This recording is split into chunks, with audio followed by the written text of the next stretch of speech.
नमस्कार दोस्तों, मैं वंदना नंदा आपके सामने प्रस्तुत करने जा रही हूँ वेब मॉरल स्टोरी की एक स्टोरी। एक बार की बात है कि दक्षिण में एक बहुत प्रतापी राजा थे। 3 पुत्र थे। वो बहुत आज्ञाकारी पुत्र थे। पिताजी चाहते कि मेरे पुत्रों को खूब ज्ञान हो ताकि वो प्रजा की सेवा भी अच्छी तरह कर सके और राज्य कार्य भी अच्छे से संभाल पाए। और पुत्र भी चाहते कि वो भी एक अच्छे राजा बने, उनके पास खूब ज्ञान हो। तो एक बार राजा जी को किसी ने नाशपतियों का उपहार दिया। उनको एक आइडिया आया। उन्होंने अपने पुत्रों को दरबार में बुलाया और कहा कि मैं चाहता हूं कि तुम लोग नाशपतियों का पेड़ देखो जो कि हमारे राज्य में एक भी नहीं है। मैं चाहता हूं कि तुम लोग बाहर जाओ राज्य से और इस पेड़ की जानकारी प्राप्त करो, लेकिन 4-4 महीने के अंतराल में जाना। आज्ञाकारी पुत्र थे। एक तो अगले दिन रवाना हो गया, 4 महीने के बाद वापस आया, दूसरा चला गया 4 महीने के बाद, और फिर 4 महीने के बाद तीसरा भी चला गया। जब तीनों लोग सारे वापस आ गए तो पिताजी ने फिर उनको दरबार में बुलाया। बच्चों, अपने अनुभव शेयर करो, क्या देख के आए हो, नाशपति का पेड़ कैसा होता है, बताओ मुझे। एक ने कहा, पिताजी नाशपति का पेड़ बिल्कुल अच्छा नहीं होता, सूखा सा टेढ़ा मेढ़ा सा होता है।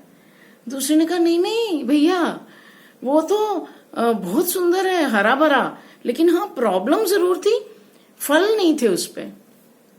लेकिन लोगों ने बताया कि ये नाशपति का ही पेड़ है। तीसरे ने बोला, ओ भाई लोगों, तुम लोग कुछ और देख के आए हो। नाशपति का पेड़ तो मैं देखा हूं, सुंदर हरा भरा फलों से लदा हुआ, नाशपतियां ही भरी हुई थी उस पे, मीठी नाशपतियां। पिताजी ने बोला, आपसी झगड़ा, आपसी बहस बंद करो। तुम तीनों लोग नाशपति का पेड़ ही देख के आए हो, क्योंकि तुमको मैंने अलग अलग मौसमों में भेजा था, इसीलिए तुमने अलग अलग तरह से उनको देखा। तुमने सूखा देखा, तुमने हरा देखा, तुमने फलों से भरा हुआ देखा। तो अपने अनुभव से 3 बातें गांठ बांध लो। पहली बात ये कि जब हम किसी का परीक्षण करते हैं, जब हम किसी की जांच पड़ताल करते हैं, चाहे वो व्यवसाय हो या वस्तु हो या कोई व्यक्ति हो, हम समय लें उसको परखने में, पल भर में अपना निर्णय ना दें, क्योंकि मौसम की तरह हमें भी पता चलता है कि उसका स्वभाव कैसा है। और दूसरी बात, जब हम कोई भी बिजनेस करते हैं, जब हमारा कोई भी व्यवसाय होता है या जीवन में जब हम जीवन यापन कर रहे होते हैं, तो कभी सुख कभी दुख आते हैं मौसम की तरह। कभी बिजनेस डाउन होता है, कभी व्यवसाय ऊपर होता है। तो पतझड़ आया है, सूखा पड़ा है, तो हरा भरा भी होगा। धैर्य से काम लें। तीसरी बात ये, अपनी सोच पे मत निर्णय लें। अपनी सोच को हमेशा सही सिद्ध करने की लड़ाई ना करें।